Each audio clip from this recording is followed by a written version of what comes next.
Ladies and gentlemen, boys and girls, welcome back to another installment of Soulsborne Battle to the Death. We're going to pick two random Soulsborne bosses, and then we are going to imagine what it would be like if they fought, and we are going to decide a winner in our opinions. I mean, that's pretty much it, I guess. Can't get any more succinct than that. All right. On one side of the arena is our first competitor, and it is the Iron Golem. That's Dark Souls 1, right? I believe. I think it is.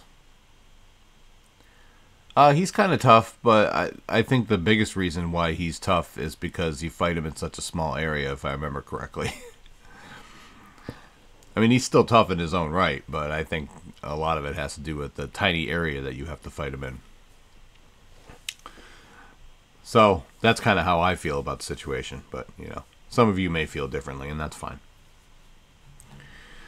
Alright, we have the Iron Golem on one side of the arena. And now we're going to spin this wheel again and determine his opponent. And on the other side of the arena, we have, as a competitor, I don't know, I've lost it. I've lost all pretext of good commentary and am now just rambling. So I am just going to pick another opponent for the Iron Golem, and it is the Corrupted Monk from Sekiro. I like fighting the Corrupted Monk. The Corrupted Monk is definitely a little bit different. Oh boy. Wow, just like last week's, this is another one I'm really going to have to pick apart in my own brain and decide. Because each has their own strengths and each has their own abilities, but the Iron Giant is a giant, and the Corrupted Monk is a monk. So, all right, we are going to go to our contractually obligated and hopefully entertaining biographies, and we are going to start with the Iron Golem. So, long ago in the Dark Souls universe, the gods created a city for themselves by the name of Anor Londo, and they created the Iron Golem to act as its guardian. It is equipped with a heavy iron axe that can set forth a very powerful force of wind, which is very useful because the area you fight him in is basically on the walls of a castle, and it's very easy to get knocked off, so that was done very strategically. After Lord Gwyn sacrificed himself to link the First Flame and prolong the Age of Fire, the Iron Golem was set to act as one of the last ritual challenges of Sen's fortress. The gods decided that in order for anyone else to link the First Flame and keep the Age of Flame going, that they should have to go through all of these challenges, ringing the bells of awakening and gaining access to Sen's fortress and then fighting the Iron Golem. Because if someone wants to save the world, they should have to face a whole bunch of challenges that can stop them from doing so. I mean, we're not talking about the main bad guy here. We're talking about the gods of this world. So what that tells me is that the gods of this world does not want this world to be saved. That's just how I feel on the matter. Nonetheless, the Iron Golem has done its job well over the centuries and has slayed hundreds and hundreds of heroes that would try to gain access to Anor Londo. So there you have it.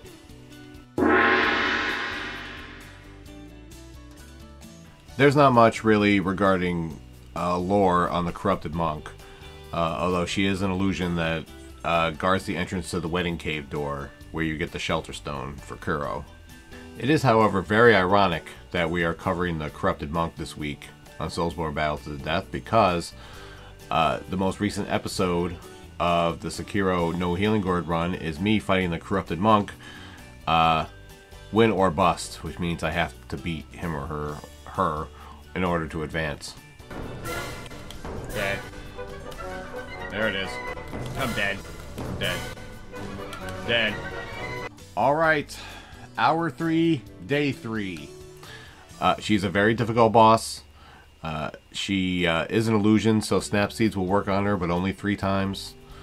Her posture regenerates very, very quickly, so you have to focus on taking her health down first.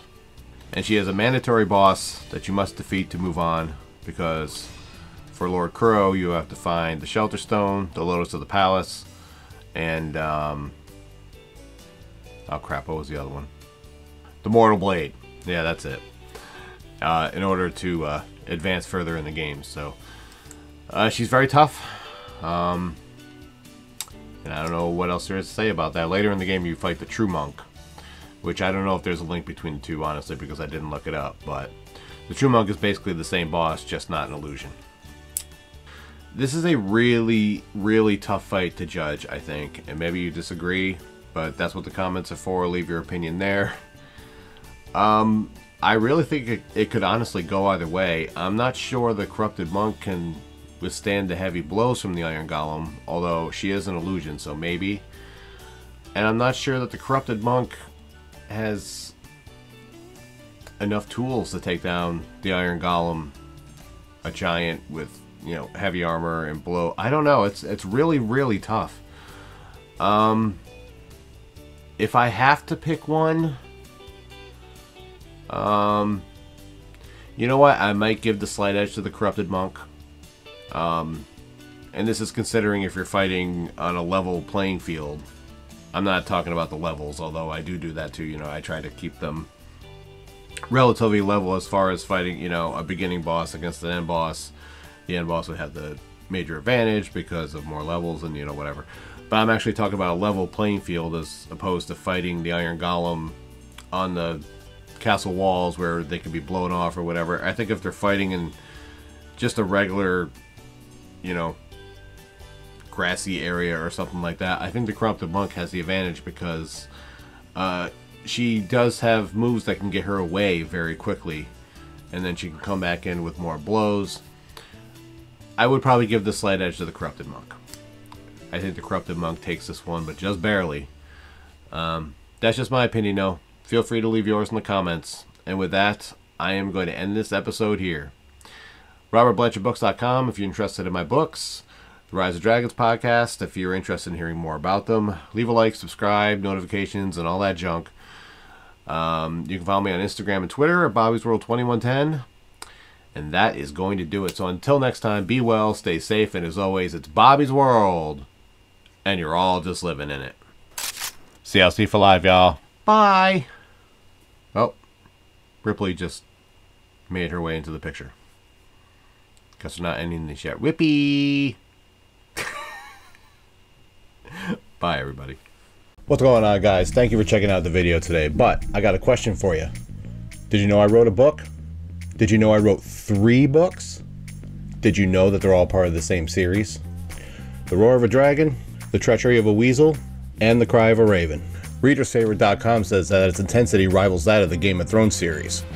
Now, I personally think that's crazy, but it's not for me to judge. It's for you to judge. Go to RobertBlanchardBooks.com and you can check out the books right now. But wait, that's not all. All 3 books got 5-star reviews in ReadersFavorite.com. These books won the Silver Medal in the Literary Titan Awards. The Cry of a Raven won Silver at the Global eBook Awards. So what are you waiting for? Read about Aiden's dream to become a Knight of Delmar. Read about his death and resurrection. Oops, I gave that away, didn't I? And read about his journey back home from 3,000 years in the future to stop the evil that started in Delmar. Go to RobertBlanchardBooks.com. You can read the first 3 chapters of each book there for free. And then, if you're interested, you can buy the books there as well. And if you've already read the books or you just want to hear more about them, you can check out the Rise of Dragons podcast. You can listen to it wherever you listen to your favorite podcast. And in every episode, I cover a character from the book, an event from the book, my journey into writing, and everything in between. Ripley, what do you got to say about all this? Give me a treat or I will end you. You know she's telling you to check out the books. Go to RobertBlanchardBooks.com to check out the books or listen to the Rise of Dragons podcast if you want to hear about them. That's all I got to say, and thank you for watching this video.